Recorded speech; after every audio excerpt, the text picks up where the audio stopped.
Thank you everyone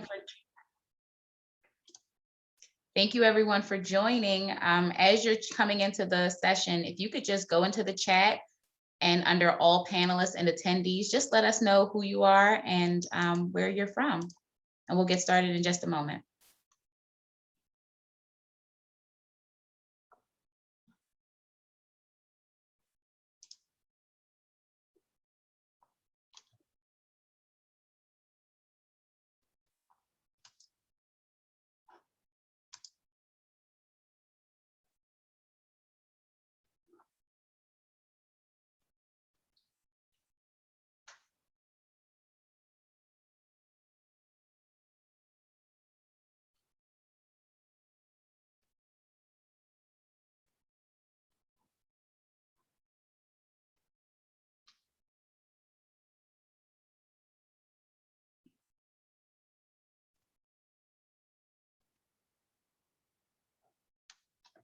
For those of you who are just joining in, we're just asking that if you head to the chat and tell us your name and who you're with.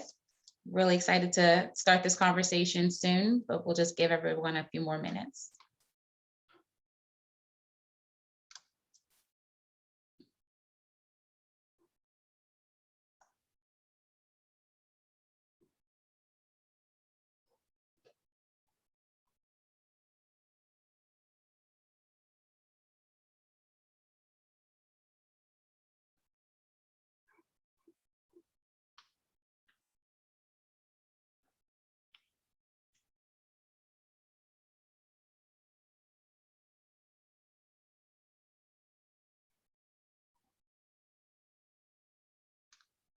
All right, and if you can see the poll results on the screen, lets you know who's in the room with us today, so far at least. We have quite a few people who are living, working in Baltimore, and then primarily nonprofit and public sector groups here. So we're just gonna go ahead and get started. Thank you all for joining us today for, I guess, the fourth session of Baltimore Data Week. I'm really excited to talk with the panelists that we have in the room today. We have both Pava, LePere and Justin Elszasz from the, I'm sorry, I should say where each person is from. You saw it on the screen. Pava is with EcoMap Baltimore and Justin is with the Baltimore City Office of Innovation. And so I'm gonna turn it over to Justin first. If you have questions, please feel free to place them in the chat and we'll get to them throughout the presentation and also just after.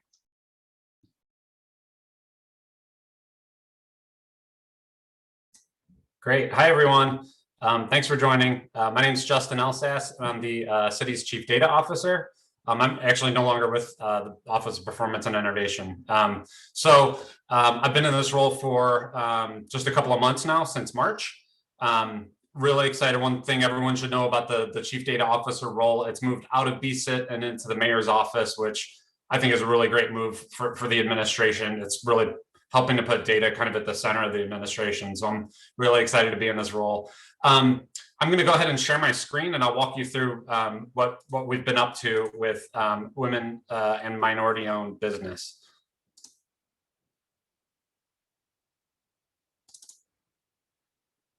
Okay, everyone see my screen? Thumbs up, thumbs down. Yes. That's a thumbs up. Cool. Okay, great. So just to start off, so our law department manages a certification program for minority and women-owned business enterprises. The office is called Minority and Women-Owned Business Opportunity Office. Like I said, it's in the law department. And so any company wishing to do business with the city, contract with the city, can get certified as being minority or women-owned. The program is for kind of surrounding counties, so you don't have to be in Baltimore City, but you have to be at least in some of the surrounding counties. There's a list of them in the program. I'll show you where some of this information has lived until today, and then I'm going to show you a tool we developed, hopefully to kind of spur folks to supporting local business a little bit more. and also for contractors looking to partner or subcontract with other companies to be able to do so. So hopefully everyone's seen this website. This is just the city website, and I'll show you where this information used to be. So if you go to government directory and scroll down to L, you'll find the law department. Click on law department, and over here on the left-hand menu, you find Minority and Women's Business Opportunity Office. So this has all kinds of information about the program, how to get certified, that sort of thing. But if you see here, there's a directory. So we can click on directory. And this is the portal where that information has lived.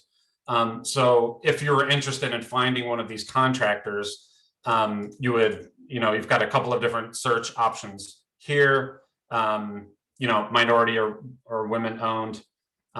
There's also a listing of all NAICS codes. So I always forget what NAICS stands for, but it's basically a federal government code for your business as far as like what service or product that you provide.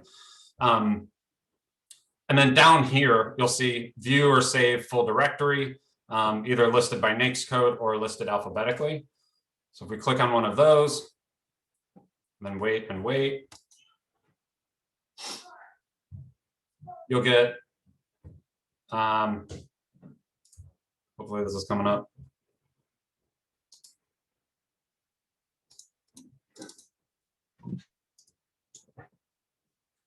Yeah, it may not. In either case, so these are both, this isn't the point of the talk anyway, so these are both PDFs. So if you wanted to find one of these businesses, there are two large PDFs. If you're following along at home, you can pull those up and take a look at how long those things are. And as you can imagine, PDF isn't exactly a friendly way of kind of finding and digging around for information. So what we did was, as a first step, oh, there you go, NAICS report.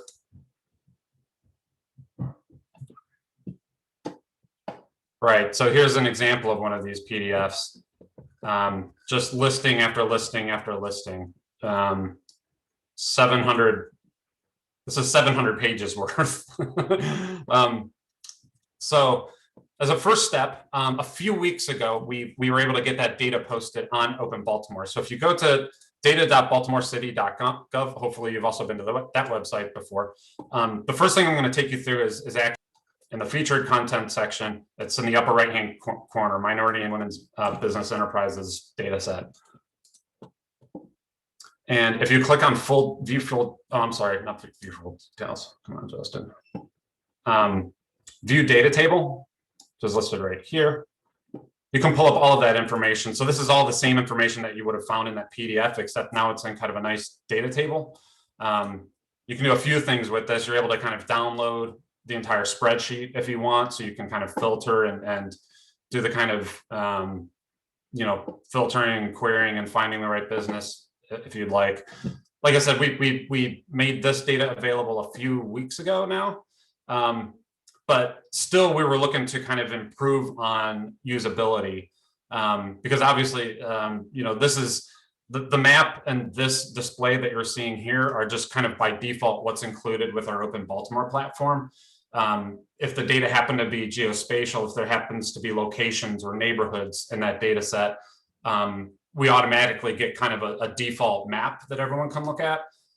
So you automatically by default get a little bit of visualization, but we thought we could kind of go one step further.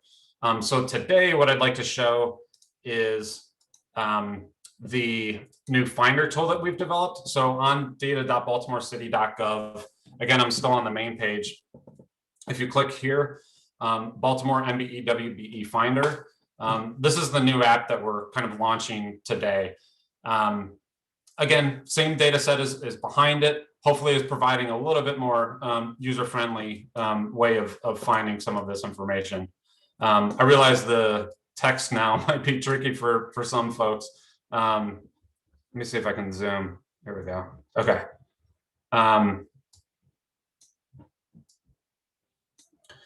So right off the bat, you get a few different metrics, just counting up some of the records. There's about 3,500 records that are displayed. Each record represents a currently certified or under review business and in combination with a category.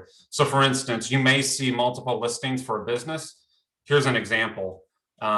If you look down here at the left, this gives you the listing of businesses. This Paniagua Enterprises, there's 2 listings because they've listed 2 different NAICS codes in their certification.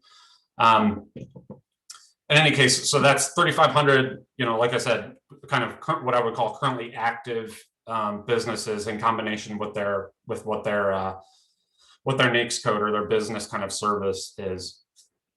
2,000 minority business enterprises, and 950 women-owned business enterprises, and then 620 that are a combination of both.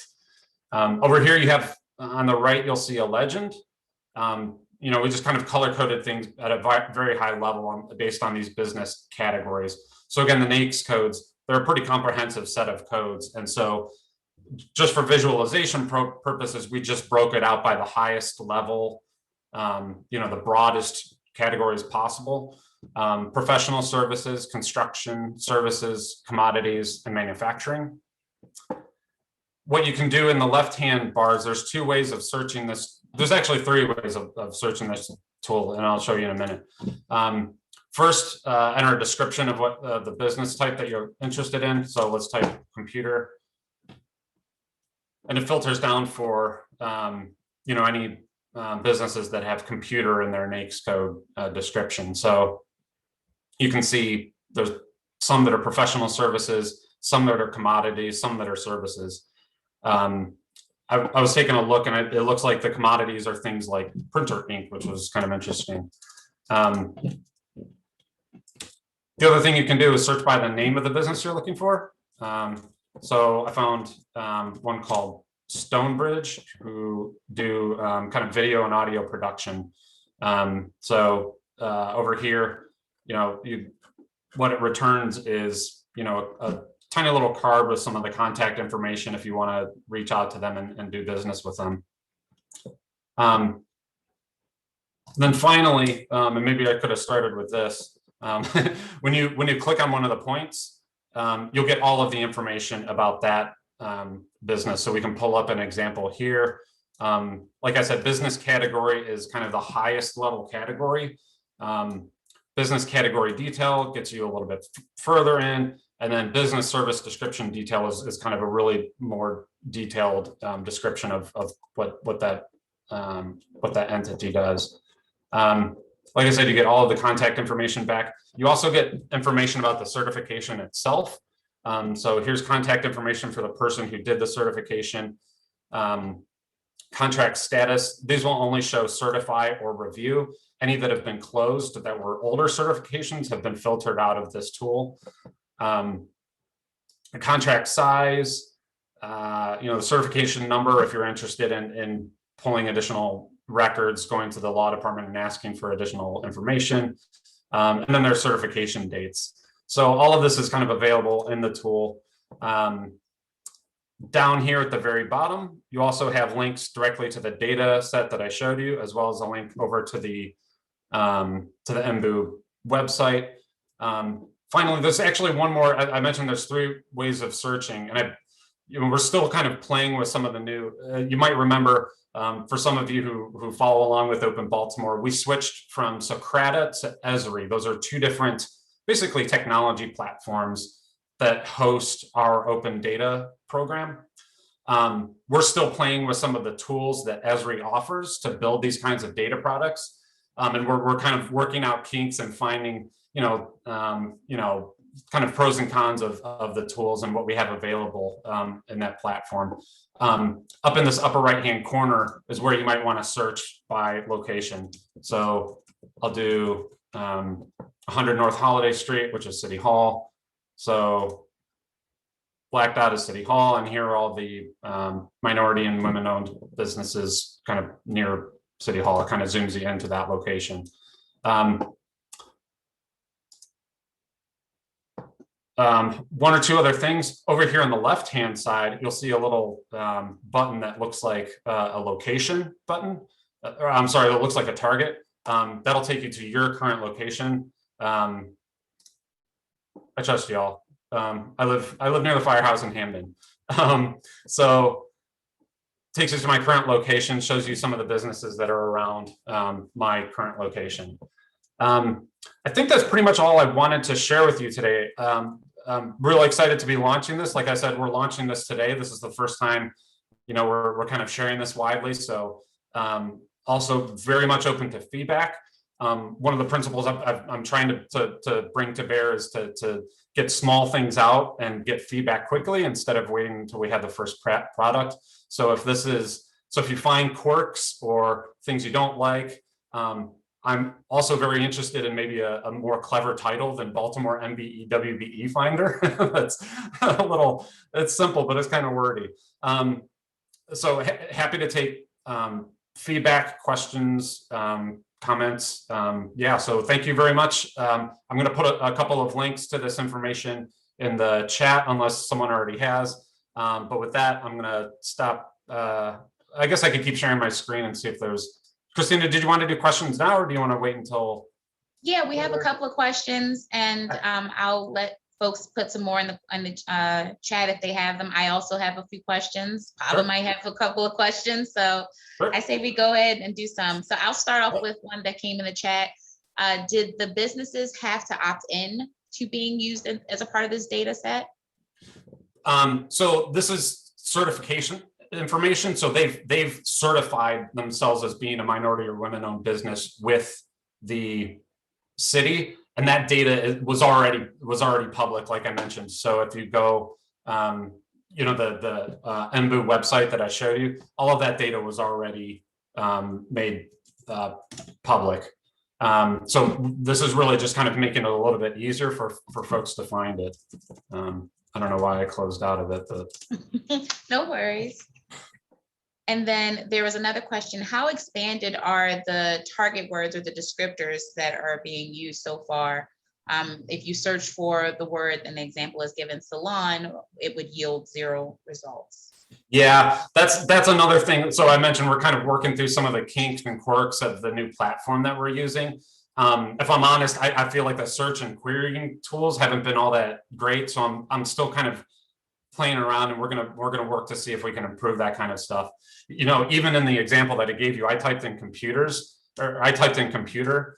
If you type in computers, I think the results are actually slightly different, which I'm not thrilled about. So these search tools that are part of this platform are a little bit finicky, which I'm not kind of pumped about. But we're also kind of passing on feedback to Esri, the provider who builds this platform, so that we can kind of improve on these tools a little bit more. And another question, once a business actually registers as a M or a WBE, how long does it take for it to show up on this map? How often are you guys doing updates for the system? Yeah, so the update to this data is wouldn't be the issue. This is the data set's actually connected kind of live to we host the application that people certify through, or BSIT does, our IT agency. And so we can kind of directly tap into that data set. So it's more or less live-ish.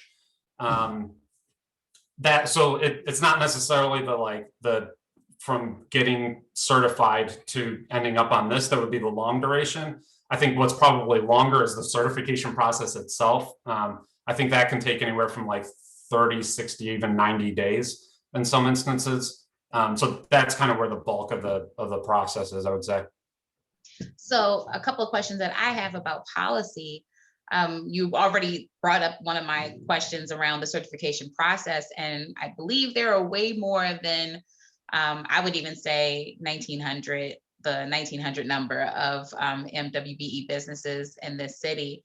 And yeah. So, and there's another question I have, but so how is this data being used to assist the city in doing more outreach and to maybe even improve upon the certification process? Yeah, it's a good question. I should add the caveat that as a chief data officer, I'm not the policy wonk when it comes to the program. These are contractors, right? People that have contracted with the city. So it's a subset, right? It's not like, the mom and shop pop shop on the corner isn't showing up here unless they've done business with the city. So it's definitely a subset. And one use case we kind of envision for this is, again, in the name of kind of, expanding and supporting some of these contractors that are certified. One way that like larger companies can win a contract is by partnering with one of these businesses and bringing them on as a subcontractor. So one thing you can do with this tool is, obviously you've got access to the raw data on Open Baltimore. If you do a search, so say I search computer again. Down here in the lower, we've tried to add a little bit of text to try and guide you to some of where some of the buttons are, because they can be a little deceiving. This button down here in the lower right, when you hover over, it says actions. Oh, interesting. Maybe not. This is why we maybe it's with the S, computers. Well, all it was going to do is show that like I'm not sure why this isn't working now, because it was working earlier. You can export the data, so you can export a filter. So if you do a quick search or filter, obviously I'm going to have to make sure that that's going to work, because I'm not sure why it's doing that. But you'll be able to kind of export the filtered list. So say like, I'm a larger company and I want to win business with the city, and I'm in the computer business. I supply computer monitors. I can search for those businesses and then export that list. And then I've got like kind of an Excel, basically my call sheet of people that I want to run down and call and maybe partner with. So that's one of the use cases we kind of envision with this is yes, for sure we want residents to be able to use this, because there are plenty of businesses in here where they are kind of like a direct to consumer service that you would want to go to. But there are also plenty of things that are in here that are like, construction, or, kind of more warehouse and like larger scale companies that it's not necessarily a, direct to consumer kind of business. Understood. Did that answer your question? Yes, absolutely. I mean, you answered it within the first few seconds by saying that this is only businesses that have contracted with the city. So that's extremely helpful. Now I have other questions that I'll have to probably take to you offline. Sure. Two things. One, could you put the link to this in the chat? Because the link that is that folks are using is broken, and so we want to make sure everyone has access to the one that is currently up and running. And then, were people able to get there if you go to Open Baltimore, data.baltimorecity.gov, when you click that link, were people able to get there? I'm not sure. They put a link they put a data.baltimorecity.gov link in the chat that said it was broken. Okay. And it's not working for a couple of folks. Okay. See if I can find the chat one. Oh, here we go. I just this is Seema in the background here trying to get in there too. And so to clarify what you were saying is that there's two different views to the same data. One is through Open Data, the regular Open Data portal, and then one is through this Experience app. The Experience app seems to have some broken links when I get into it. So maybe that's what I'm seeing, but you're doing the same thing and it's working for you. So we'll have to figure that out. Interesting. Yeah, that's strange. The data app seems to be working fine. Okay. Okay. Interesting. Yeah. Yeah. If I'll go back and look in the chat if people want to drop in like what kind of browser they're using and stuff, and see if we can trace down what's going on. Yeah, we can definitely get back to that while we continue through the conversation. But just to wrap up a couple more so you said this is the first time that you guys are unveiling this to the public, which is pretty cool that we're the first to see it. Where should people send feedback for things that they've seen or things that or suggestions they may have? There's a suggestion about a tool being created for all MWBE businesses. That would be extremely helpful, I think, especially for the community, to maybe expand upon some of the things that they're seeing. Yeah. Sorry, what was the first one? The first part of that? So the first, where should people send feedback? Where should people send feedback? Good question. it just occurred to me that on some of our other dashboards, we put up a specific feedback form, and we didn't yet on this one. On the main page of Open Baltimore, scroll all the way to the bottom, and there's an email address there, DL-Open Baltimore. Let me put that in here. So that's the email address that you can send feedback to. Like I said, we've been putting out more feedback forms to try and ask specific questions a little bit more. We just haven't done that quite yet for this one. And then have you guys already identified additional outreach, community engagement, or places where you would like to go where you're going to be displaying this information so that other groups can be introduced to this? That's a good question. I think what we want to do is like partner, kind of talk through that with the IMBU office themselves and see what would be helpful. Part of my mission here was just to get data out of the PDFs and into something that's a little more usable. And one of my mottos is that PDFs don't count. So yeah, so what we were trying to do is get this into something a little bit more usable. As far as outreach goes, like again, it's a little bit like of the policy question that you mentioned, where like I want to leave it to kind of the MU office to drive that and see, how they want to use it and where they want to take it from here. But if you know of groups, or if anyone knows of groups that would love to see this, and I can kind of demo it for them, I'd be happy to. Sure.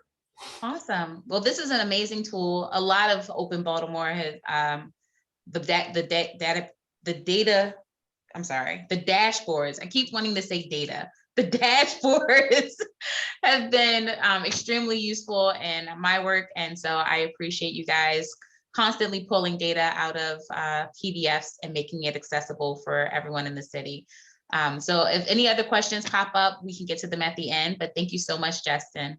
Great, thank you all. Awesome. And so now we're going to move on to our next panelist, Pava LePere, who is with EcoMaps. And I'm just going to hand it right over to you. Hey y'all, I'm Pava. First off, Justin, thank you for that presentation. You are a lot braver than I am, because I usually don't give live demos because I know I'm going to click on something on the platform. It's going to be like, no. And I'm like, I did it yesterday. What do you mean no? Yep. Yep. There's always one of those moments, almost always one of those moments. And it's always when you're on a panel. It's never when you're just like playing with it alone. It's like when you share with people.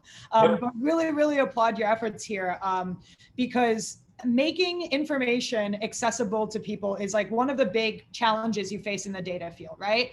We have a ton of different data that is out there floating around the interwebs, in federal databases, but so much of that doesn't actually get leveraged for, good uses, right? So how do we take something that just otherwise sits in a certification data set, in some city office, and use it to find new, businesses to do business with and new people to contract with?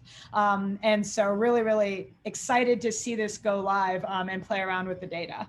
And so very, very similar to Justin. Hey, y'all, my name is Pava, and I kind of come from the private sector side of this equation. And so I'm with EcoMap Technologies. We are a local technology company based in Baltimore, but we really do work across not only the United States, but the world. And it's really our job to help people navigate what we call ecosystems. And so, the entire world is kind of made up of ecosystems, but the easiest way to think about it is like, imagine an entrepreneurial community, right? Like the Baltimore small business ecosystem. We have all of the businesses that are, building here. We have resources like funding that support them. We have organizations such as Baltimore Core or, Baltimore Development Corporation, which are two separate organizations, very similar names, who are working to support those businesses. And then we have the people who are either founding them or funding them or being mentors to them. And so what we do at EcoMap is it's our job to kind of come in and digitize those ecosystems so that people can more easily find the information that they need about their entrepreneurial community. And so we kind of tackle the problem from a different lens, right? Especially where Justin is starting from. You're taking these massive data sets and you're putting it into, a format that is more navigable. We actually work with what we call small data sets, right? Our job is to kind of come in and identify either data that has never been structured before, or to take data and make it more high fidelity of a certain sense. Because I know we had a question of like, oh, if I search this keyword, it doesn't come up. There is a very good chance that that keyword was not listed in, the certification. And so what we do is we say, how do we add more data to these data sets that exist so that we can make it easier for people to interface with? And that is often the question. And so specifically, I'm going to share a few examples of the work that we do. And our whole goal is to make it easier for businesses to find the resources that they need, for people in Baltimore or in any community to find the businesses in that ecosystem. And then finally, to empower what we call ecosystem builders. And these are individuals who are trying to build a stronger community, whether that's an entrepreneurial community or the tech community or the Black-owned small business community. We try to use our data to empower them to make stronger programmatic decisions. And so without further ado, I'll show some of our platforms to show what we're all about. I'll make sure I pick the right tab here. So can everyone see my screen?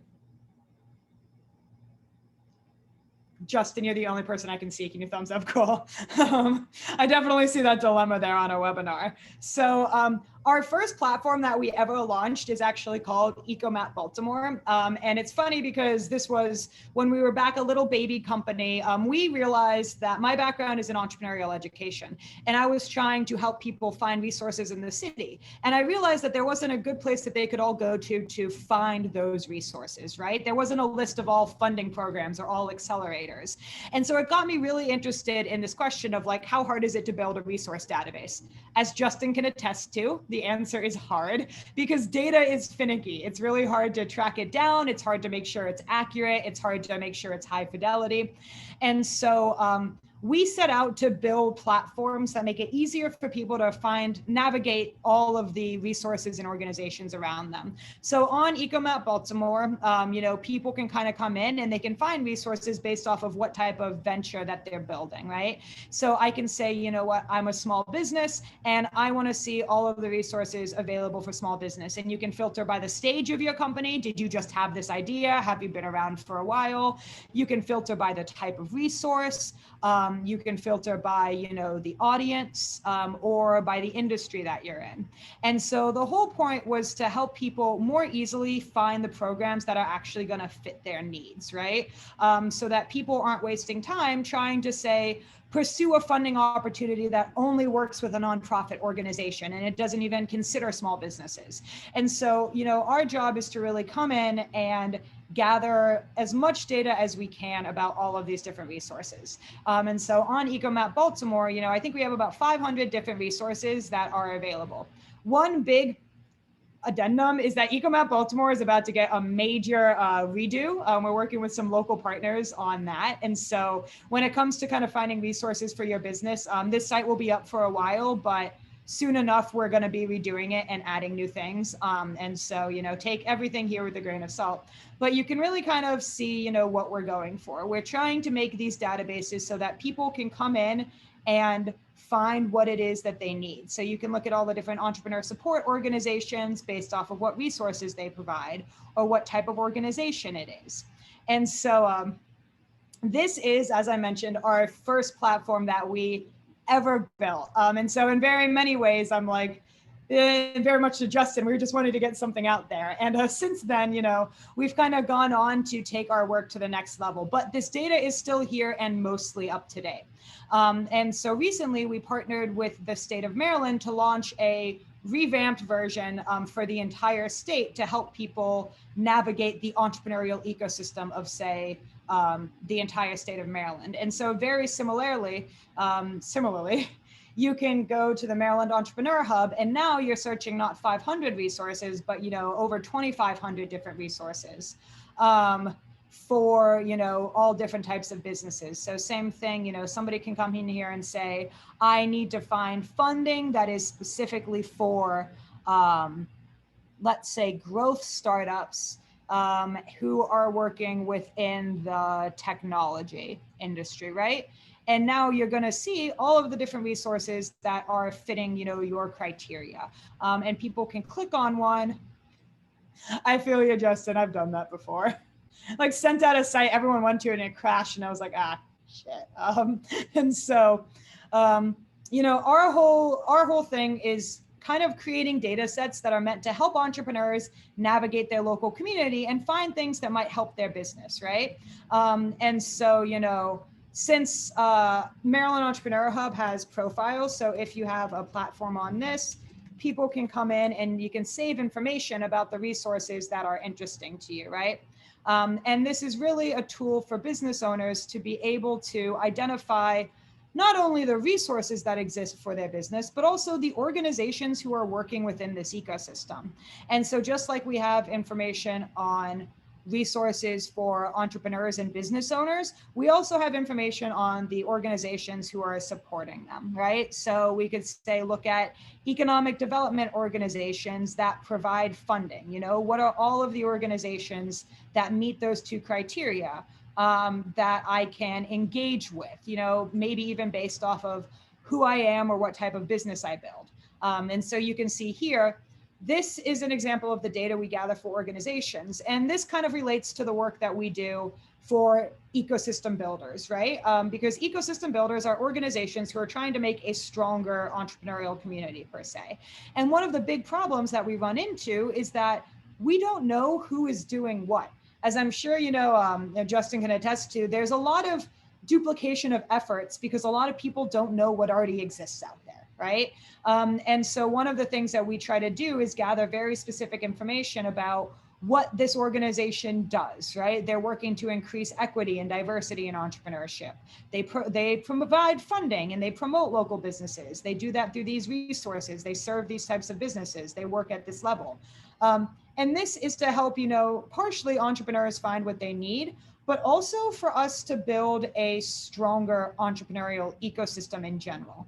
And, you know, one of the ways we do that is through less pretty maps about kind of where these organizations fall. And so very much, you know, choosing what type of mapping software you're going to use is always hard because it's a trade-off between the power and the user interface. And so, but on this map, for example, we can kind of do the same thing. We can say, all right, I want to see all Main Street organizations throughout the entire state of Maryland. You know, I can click and I can see here's the Fed Hill Main Street. Let's go into Baltimore because that's where we are, right?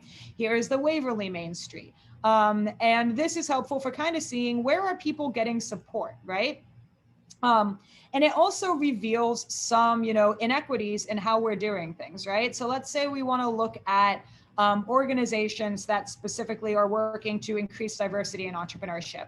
And we notice that they are concentrated, you know, mostly in our urban centers, which partially makes sense, but it also means that if we have, you know, Black business owners, you know, Latino business owners who are not in these centers, there's not a lot of organizations who are explicitly serving them in more rural areas or outside. And so this data is really meant to help us say, where are we as an ecosystem doing well, right? Where are our accelerator programs? And if the only accelerators we have are located in the White L, we're not doing a good job, right? If most of our resources fall along, you know, racial or income lines, we aren't doing a good job about serving all of the businesses that exist in this city. And that's why it's so important if you kind of layered the data that Justin has collected with the data about where our organizations are, you're going to see largely a mismatch, right? As we're so used to seeing in Baltimore. So really at EcoMap, it's our job to create these data sets that, you know, don't really exist. They're kind of, we in the data world call them, they exist as unstructured data floating out there on the web. And our company comes in with a bunch of fancy tools to gather it and centralize it in one place so that we stand a better chance at really understanding the landscape of our ecosystem. And so these are two of the platforms that we've worked on for Baltimore specifically, or for, you know, the state of Maryland. And we also have two more that are coming down the pipeline. One that is for artists, who we've partnered with a local organization to support the artists within our ecosystem, and then one for Black-owned small businesses that we're really excited about as well, to help kind of curate those ecosystems more specifically. But we can also do the same thing for some of our other types of organizations. So for example, I'm sure a lot of you coming from the ecosystem are familiar with the fact that Baltimore has a ton of nonprofit organizations. And sometimes we face the problem of there being a lot of duplicative information about, or duplicative initiatives, because people simply don't know who these nonprofits are, what they do. And so this kind of highlights a very interesting point about how data is reported and how it can be supplemented. And so when you register a nonprofit, you are required to choose, oh my God, it's eluding me. I have the NACE code stuck in my head and I'm forgetting the one for nonprofits. Someone help me out. There's a specific term for the codes that nonprofits have to choose. But these are the broad categories. And so you have to, yes, NTE. Thank you, Stephanie. So, nonprofits have to report an NTEE code, but they only have to choose one, right? So let's say, you're a nonprofit and you specifically work across both, recreation and recreation for youth. You do youth sports, right? You're kind of forced to choose one code or the other, which loses a lot of data fidelity. It makes it harder for people to find you if you're only using these. So on this tool, you can search by the NTEE category, and then you can see all of the subcategories that we have, so citizenship and boys and girls clubs. But we also made it so that you can search through like, who do they serve and what do they do, right? So let's say, they do sports programs. We're going to specifically find every single nonprofit in the city of Baltimore. And this is, I think, as of 2019, that provides specifically, sports programs, and let's say for young adults. And now we're narrowing it down, not just based off of what they report, but on the data that we have supplemented to try to make it more accurate. And this is not a small task, and it's why we can only do it on what we call small data sets, right? We were working with a data set of 5,000, which to many people in data, they're like 5,000. And like to our company, we're like, that is so big, y'all. That shut us down for like 3 months.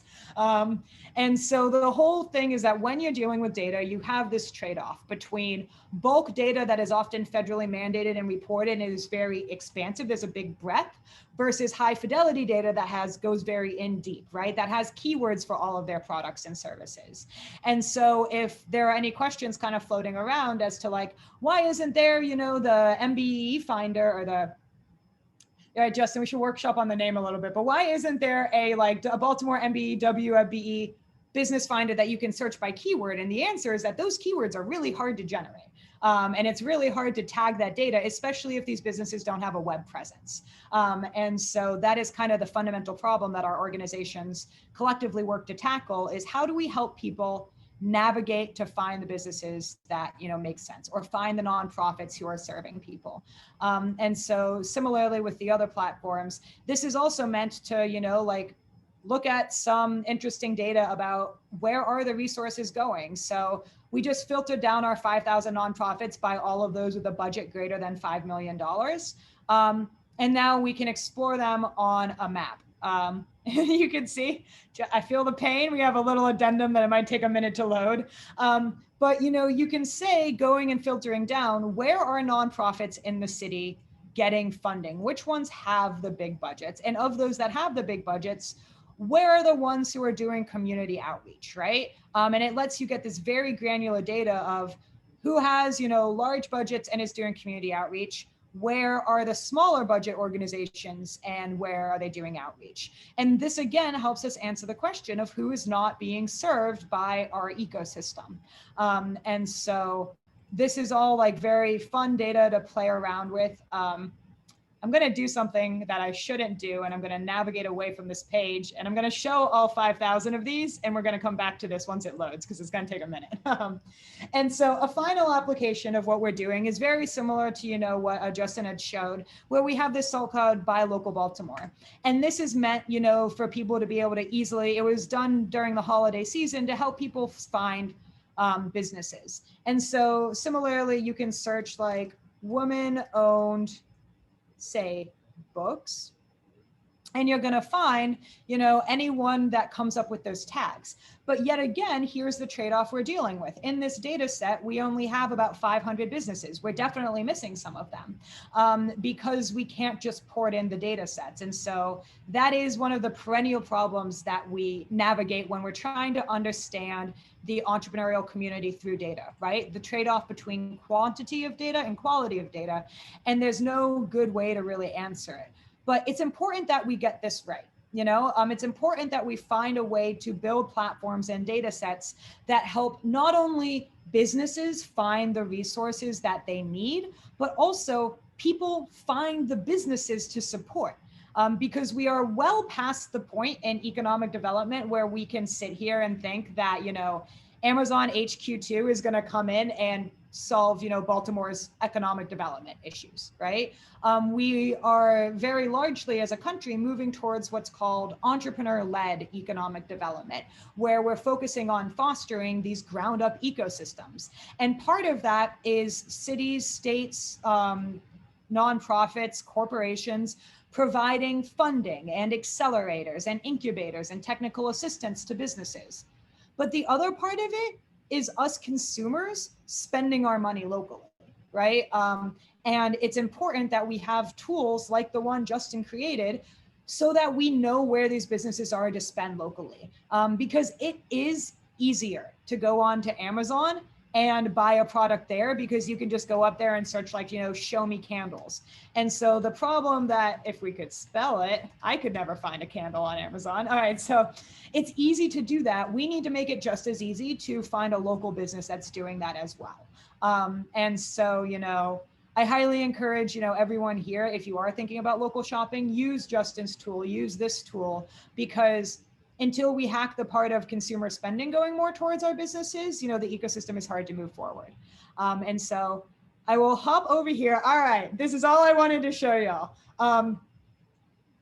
If y'all didn't think that we had a high density of nonprofits, here is the location of every single nonprofit within, I think this is obviously Baltimore City and County is the data set that we used. But in here, we have thousands of organizations who are serving people, offering awesome programs, doing a lot of things. I see people on this call, who are representatives of these nonprofit organizations. So it's important when we're trying to use data to understand the landscape to really look at what exists out there. Because one of the very big problems is that people will come into an ecosystem like Baltimore, and they will say, you know what? Maybe Baltimore needs workforce development, and they'll start a nonprofit to do it. But what that does is it causes resource strain among all of the nonprofits who are already doing workforce development. Duplicates in my data set. And that means that oftentimes Black-led organizations, Brown-led organizations are having resources not being allocated towards them because new initiatives move in and they are duplicative of those efforts, right? And so whenever we're using data to understand the landscape, we should not only be looking for what are we missing, but what is already there? And what organizations can we amplify? What organizations can we fund to make sure that we are leveraging all of the resources that we have and not being duplicative by building too many new things? And so I'll get off. That is, a quick tour around these products. Happy to answer any questions about any of the platforms or any of the data sets that we have. One thing to note is that every single one of these platforms is free. Our entire business model was focused around making sure that an end user never pays to use one of our platforms. And so we sell to cities, states, governments, corporations, but every platform is free for the public to use. And if you make a profile, it just lets you save resources. So all of this data is free and out there for exploration. That's amazing. Thank you so much. Wow, this was a lot of information and an extremely useful tool that I'm sure I'll be using and other folks on this call will be sharing far and wide. But there was one question about how these local businesses listed are getting their information onto your site. And so do all of these businesses have a digital presence or some type of local or store that that's there? So this date platform right here and second addendum, we're also working on updating this platform. So this platform was curated partially from a list at the very beginning, if we think about 2 decades ago, back to March 2020, when the pandemic originally started, we sat down at EcoMap and we put up an Airtable spreadsheet that was just like, hey, if you are a business who is struggling in the pandemic, like list yourself here so that we can find businesses to support. And so we seeded the data, as we call it, with that data. And then we had a volunteer team supplement that data by going to their websites and being like, what products do they offer? And, we're working on technology that does that. Like, we're a technology company, we're working on algorithms to do it, but we always like to opt people in if we're going to use algorithms to do it. And so some of this was pre-populated by our volunteer team, and then some of them were submitted. We're working on a revamp of this platform to hopefully be ready for holiday season this year, this decade, so that people can add their businesses themselves without it having to go through an approval process. So that's how kind of this data came from. So partially provided by the businesses, then supplemented by the team, and then businesses added over time. But we're working on a new platform that lets people add their businesses without having to go through our team to do it. And our goal, again, is to have that ready for the holidays. Awesome. I would like to go back to EcoMap. I'm sorry, you stopped sharing. Yeah. I can ask my question. And so I know your team has been very hard at work and using technology to just kind of update all of this information, but where did all of this originally come from? So the origin story. So as general background, again, I was running the accelerators at Johns Hopkins, helping students start companies and do businesses, and this actually kind of originates back to when I was a little baby, a sophomore in college, and I was running an incubator back then. And yes, definitely. Sorry, Amanda, that was me responding to something in the chat. And I was frustrated with the lack of there being a resource database. And so I believe it was between my sophomore and junior years when I was just like, screw it, I'm going to Google it. And so I put together a Google spreadsheet with it.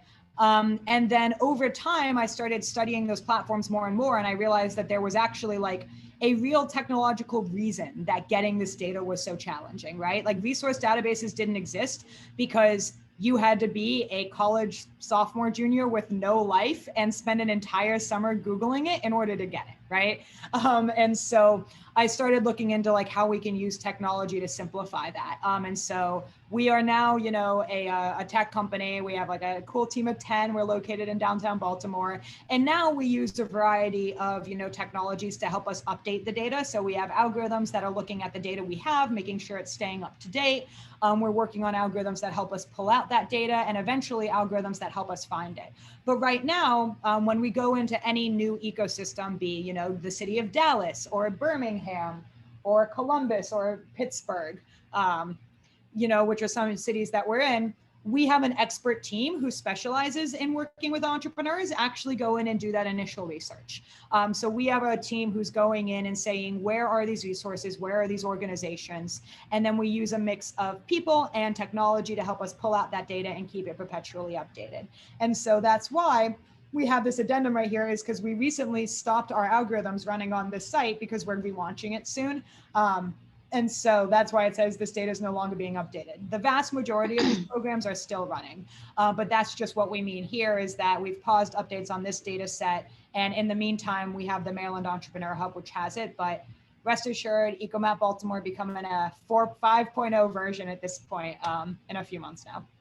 Awesome. And you kind of already answered my other question about, are these organizations self-identifying themselves? So if you say, that you assist with improving diversity and community development or whatever the case may be, that's coming from them saying that they do that work, correct?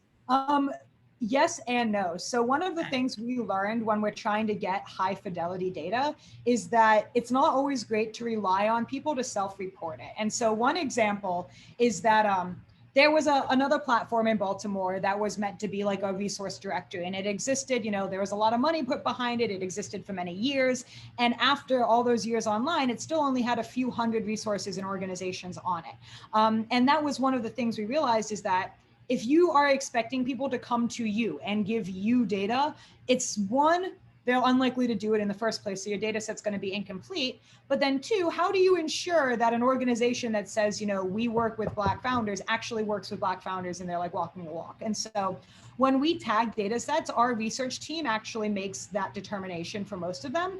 And then the organizations can review the data and they can tell us like, hey, no, I think we should have this tag or that tag. And so long as there is as long as there's no reason for us to believe that they aren't lying, we will fix it, or we'll go update it. But we do gatekeep it in that sense. And I think that actually comes up with a very interesting question that I'm happy to talk about around the ethics of data collection and maintenance, right? Because on one hand, we are going and scraping information about organizations and saying this is what they do. It provides better data for the end user, but does it take away from the autonomy of that organization to specify what they do and who they work with? And that is something that us as a company, we have big debates about all the time. And it's all about, our goal is to serve the end user the best way, but we want to do that in an ethical way. So I think your question about, opt-in is really important. We're about to work on a platform for Black-owned small businesses, and it is not right for us to go just scrape data and not give the businesses a chance to look at that. For high fidelity data, I'm not when we're trying to get it very specific. And so we do it right now, and then we go to the organizations, but very open for a conversation about how we can do that in the most ethical way. I have another question, but just a reminder, if anyone has any questions, please feel free to put them in the chat for either Justin or Pava. We're coming close to our last 15 minutes. And so I just want to give everyone a chance to ask any questions if they had them. But also, it's been a year that I'm assuming it's been a year that EcoMap Baltimore has been fully operating. If it's been longer, please let me know. But who has been historically accessing this information? Are you able to tell what people are really searching for and what information and resources they're trying to get access to? I'm sure I can guess, but would love to hear from you. Well, no, you'll actually kind of be surprised at it. EcoMap was a platform that we built, for free for the community. And so it actually does not have most of the tracking capabilities that most of our other platforms do. And it's something that I lament every single day, because that's valuable data. And all of our other platforms, I can tell you who's accessing it from Dallas, what they're looking at, what they're clicking on, and I can't tell you necessarily the same for Baltimore. So we do have some analytics, but not as many as we would like. And that's just because, we wanted to get an MVP out there, and it's kind of like the MVP went live in January 2020, and then it went off from there. And so that's why we're circling back to try to get better data on what they're looking for. But high level overviews from both Baltimore, Maryland, and the other platforms we have. Funding. People are looking for funding. Technical assistance is a close second, and then licensing and permitting is next. And we don't do a great job at curating that data. It's just not the type of resources we focus on. And so we don't have super great ones. But as Asima pointed out, we're very unfortunate that we don't have Holden here, who is going to speak to us about the inequities that we saw in the funding that was distributed for PPP loans, right? But at the end of the day, funding is always the one that people are looking for, because that's what is pretty sparse in the Baltimore ecosystem and is inequitably distributed. And so that's usually it. We also don't collect demographic data without people opting into it, and we don't on Baltimore, which is something that we will do with the revamp, but it will be opt-in only. So we won't be pulling that from anywhere else. Yeah, I'm glad you had mentioned what you said about the inequities as well. But just going back, I know it would be extremely helpful to the point about where the resources are located within the communities. We know we have Main Streets, we know we have other organizations, but especially for small businesses, to be able to get access to that information, it would be really helpful to say, when we're looking at these maps, which they all look the same, when we're looking at these maps and we're saying like, we have a ton of businesses right now in this area that are looking for funding or that are looking for technical assistance or whatever the case may be, how then from a policy standpoint are we then directing city resources, because we have those in the city that can assist with that, to those areas to make sure that we're getting the things out to those businesses that they need.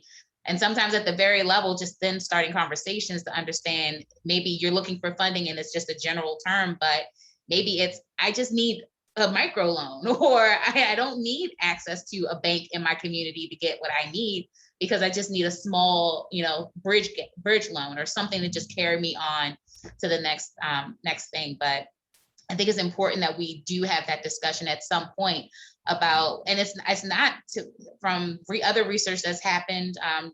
John McComas, I'm sorry, I feel like I'm saying his name wrong, but McComas from Johns Hopkins 21st Century Schools, Cities, just released a book earlier this year about post-industrial cities, talking about the amount of resources, funding resources, capital here in this city. And there is a lot of money here, but it is not going to Black or women-owned businesses, Black and brown women-owned businesses. And it's for many different, Mac McComas, but his first name is John, right? Fong. I feel like I want to be professional, but Mac is how everyone knows him. And so it's a very interesting read, because he talks about investing in people, investing in neighborhoods, investing in businesses.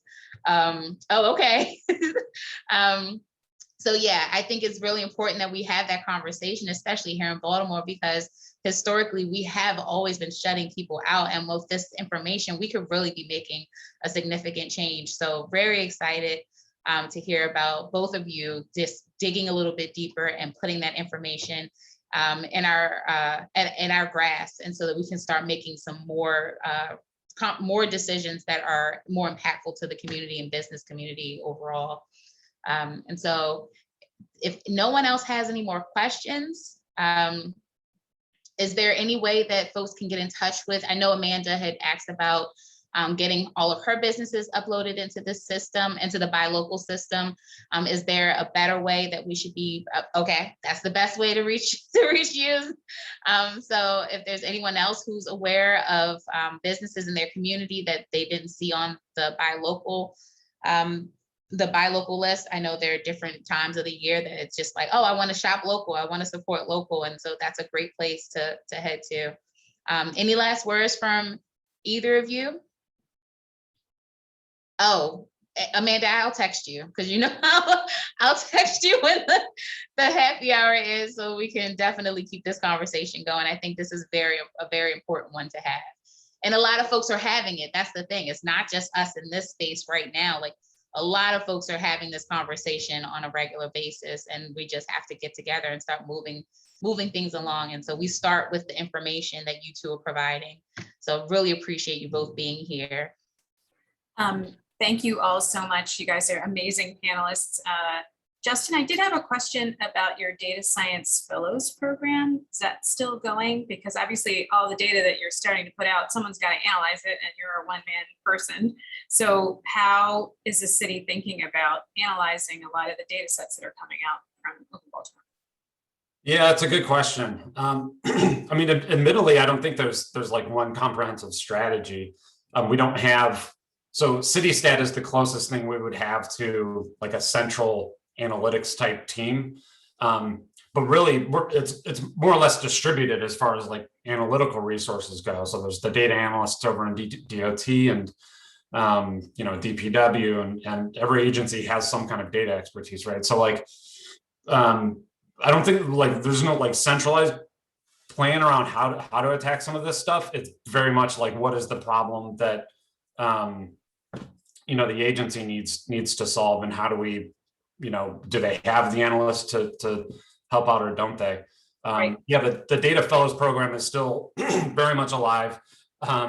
We, for those who don't know, Data Fellows, we started up with this program a year and a half ago, maybe coming up on 2 years ago, where the initial concept was to hire 2 data fellows and kind of rotate them into city agencies to focus on a specific data project.